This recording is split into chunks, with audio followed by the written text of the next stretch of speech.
Hey, so excited that you're here today. Jesus was saying this to me, and it's so amazing how he speaks to us and gets through to us. But I want to share this with you. He said, how do you learn unless you're allowed to make mistakes? And so, maybe you're believing God for your healing and you're wondering, why or how did that happen? And why did you allow that, God? Many people say. And really, you're the one who allowed it by doing that very thing that he said not to do. And you know in your conscious that he already said not to do that. And now you have the results of what you did that you have to deal with. And he said, but how do you learn unless I allow you to make these mistakes?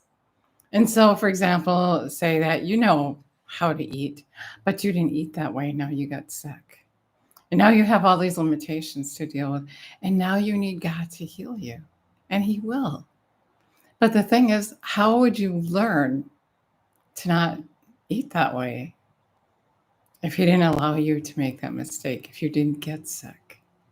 So, yeah, He allows it because how will you learn otherwise?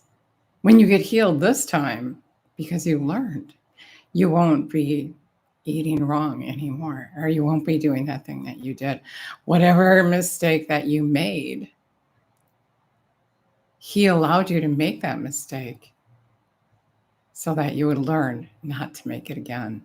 Just like with your children, we have to allow them to make mistakes so that they can learn, not just try to constantly keep them from making a mistake, but allow them to make mistakes.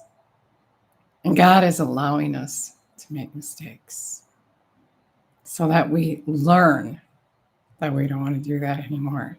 We learn the consequences of them.